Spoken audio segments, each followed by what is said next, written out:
tăng 25,8%, trong khi dư nợ tăng 28,41%.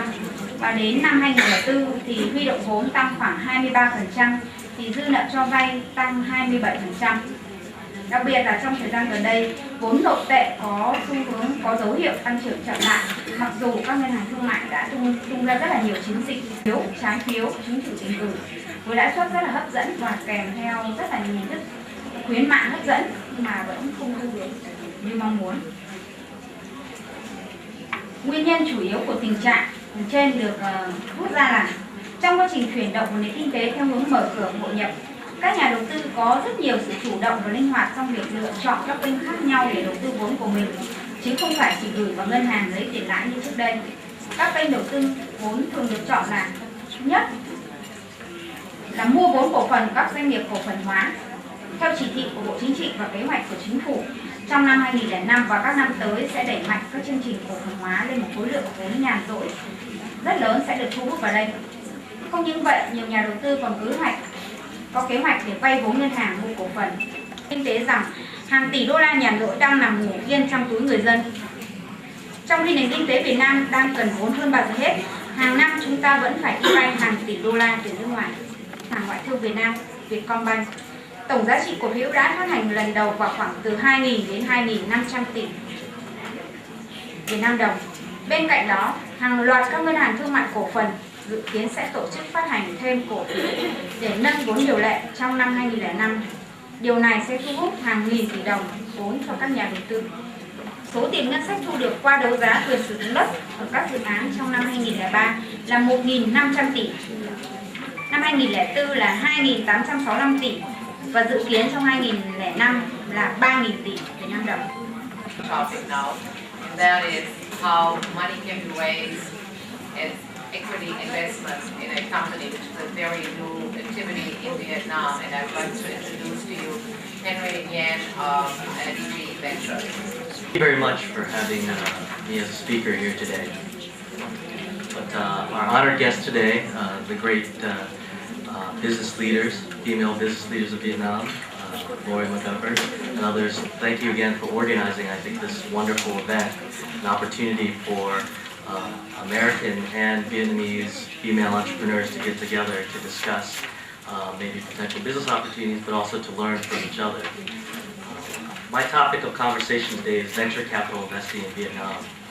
Quite honestly, I don't usually get very nervous before talks, but I guess being sort of one of the few men in a room full of such smart and powerful women actually makes me a little bit nervous. So I hope that at least I have something of value and of interest to you today. But first of all, I guess the first question would be, that all of you are probably interested in, is really what is venture capital investing? I think its translation in Vietnam maybe doesn't fully express really what the purpose of venture capital investing is. It maybe exhibits or conveys too high a sense of risk. There is obviously a significant amount of risk in the type of investment we do, in that we invest in companies that are just starting out or earlier in their stage of development. In that sense, then, we can't predict which companies end up becoming great, large, successful companies or achieve other measures of success versus the ones that maybe will struggle. So that's where maybe the aspect of risk comes in terms of explaining venture capital investing is. It's really pretty simple. It's almost the same in almost all businesses, but I'll stress each of the individual points as I get to them. But the first and foremost is people. You want great leaders, entrepreneurs with great vision and great leadership at the head of companies, whether they're large or small, but particularly so in venture capital investing, where we're investing in companies that are usually have less than 10, sometimes 20 employees, so that the leadership is extremely important. The second ingredient that's extremely important is basically ideas and opportunities. In fact, there are so many opportunities, it's almost hard to pick one to really focus on. But I guess the best advice is to find something that you have experience or a strong interest or love in. And usually that drives a lot of your own ideas. And then the third part really is capital. And that's where our role comes in, of providing the fuel, the resources that is needed to recruit more people, to develop products or services, and also to build out the infrastructure of a company so that you have the base on which to grow upon. In addition to sort of what venture capital brings in terms of our perspective and a lot of other venture capital investors, is that we see ourselves very much as partners to the leadership and the companies which we fund. It's our goal, of course, to help develop the whole market. IG is in technology, and we really believe that Vietnam within 20 years has a chance to be a top 10, top 5 global technology center. But that work for us starts today. Our involvement in the development of things such as their multimedia super corridor, which is their version of Silicon Valley. But policy there, again, plays a big role in we're looking to develop the type of partnerships, whether it's with business leaders, with the ministries and the government, to really push the type of private investment we think that brings innovation through venture capital. So just a quick summary then of what we see then as common success factors. To help the government come up with a master plan that's consistent, that promotes entrepreneurship and lets our businesses have all the resources we need, whether it's access to capital, support resources such as legal or other consulting, having us have sort of forums like this where real connections can be made cross-border and finding the right sources of capital. But this is also very important. And then actually last, but actually probably most important in my eyes, I think in the eyes of a lot of people I've met, is how important education is. As I described to you already, that this is basically a population that's extremely young. That means that you really have the raw resources and material of human capital to do and to build great things. But I think all that is built upon building the right educational infrastructure. It really goes back to just government playing a very important role in terms of the legal issues and also providing the right infrastructure for businesses. Good afternoon, and thank you to VWEC and C200 for the opportunity to address you today. Thank you to my colleagues on the podium who spoke to you about access to capital in Vietnam. What I'd like to do is give you a context, a référence, we say in French. What is access to capital in other markets around the world, in North America, in Europe, in Asia, in the larger sense? North America's GDP, so gross domestic product, the size of the economy in 2004 was approximately $12.5 trillion. The European economy in 2004 was approximately $12.5 trillion. The Asian economy, including Japan, in 2004 was $6 trillion. The capital raised for corporations in North America in 2004 accounted for 16% of the total economy. In Europe, 17.5%. In Asia, 9%. So you see that there's room for growth, room for increasing access to capital. The three markets that I'll address today are the loan market, the bond market, and the public equity market. And I'll wrap up with two cases on the private equity market, and really fundamental to the business I do every day in the United States.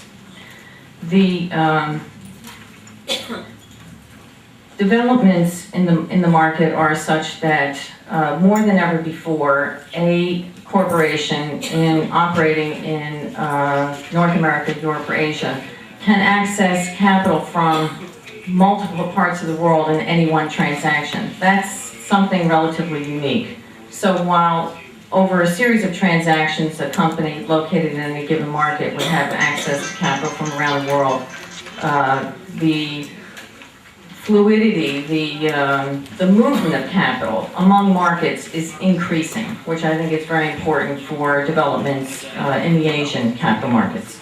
And what we call investment grade, or the strongest companies, and their access to capital is really phenomenal when compared to companies that do not have name recognition and do not have the same financial strength. Internet bust in 2000-2001, whereas the investment grade corporate bond market has been strongly growing from 99 to 2004. Market corporate has risen dramatically over the period. Interestingly, the Asian market in green, the corporate bond market in Asia, has been growing slowly, but there is access to investment grade corporate bonds in Asia. So Asian companies that are strong companies are accessing the public bond market. In North America, the public equity market is 1/10 the size of the loan market, for example. In Europe, in the loan and bond markets. And indeed, when we saw the riskier corporate bond market, China shipping is an interesting public equity market example. $985 million was raised for China shipping in the public equity market last year. That's enormous by U.S. standards. So it really illustrates how the access to the public equity market for certain companies is tremendous. China, again, a very large transaction, €1,253 million, very large single capital raise in the public equity markets.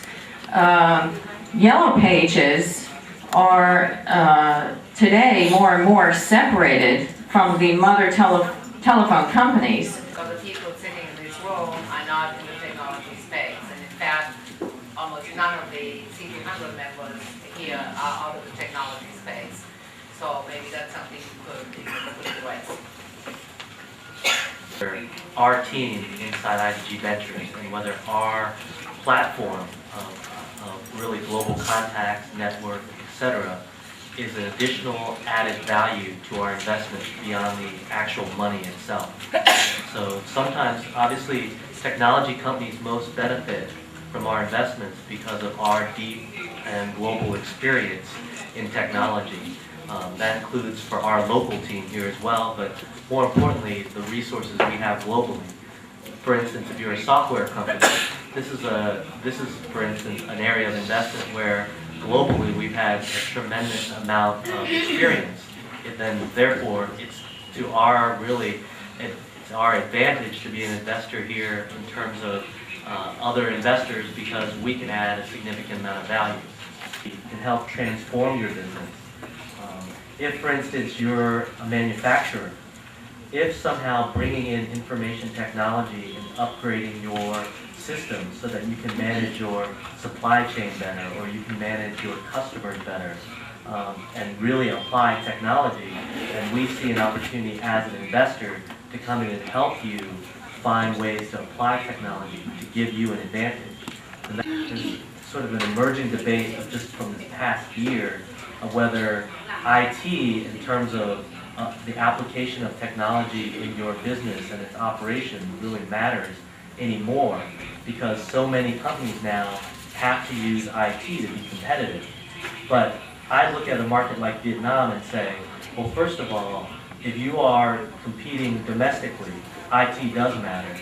And the WTO session is approved for Vietnam. So you have to think about IT and you have to sort of think about it today and anticipate your needs because it'll determine your competitiveness domestically and globally. So that's another sort of area. But in general, I would say this, is that we're building a tremendous team with a variety of expertise and a variety of sort of business functions. And like I said, we know what our strengths are. But in general, we are best when it comes to pure technology companies. But we also know that there are industries, sectors where technology will help transform your business or transform how you manage either your supply chain, customer relationships, or even how you sell. And that's where we see other opportunities in Vietnam outside of pure technology. Is it, Ann?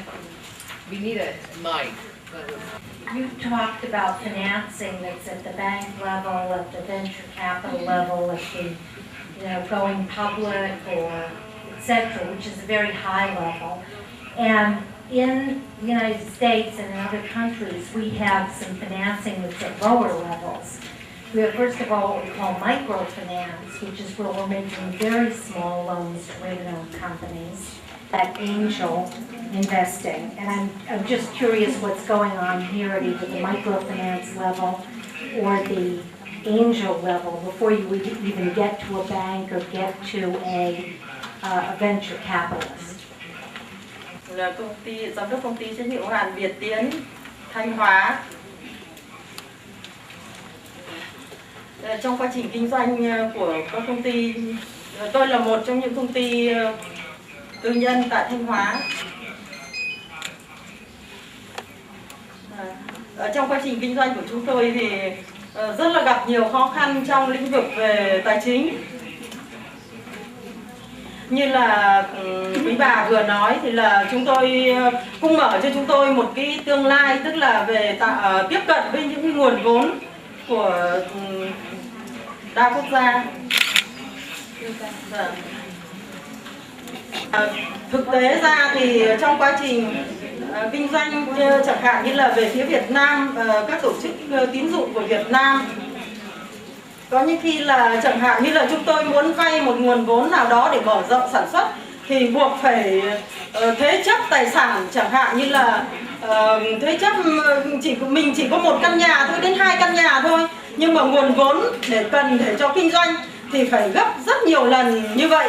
Thì để cho chúng tôi phát triển tốt hơn, và trước tiên biết về kinh doanh tốt thì trước tiên là biết thương hiệu đó tốt và sản phẩm và những cái bài hát mà có ca ngợi cái nội dung trong cái sản phẩm tôi bán hàng để giới thiệu với khách hàng.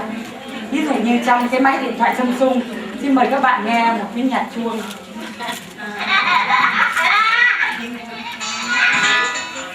Xin nghe lại một chút ạ.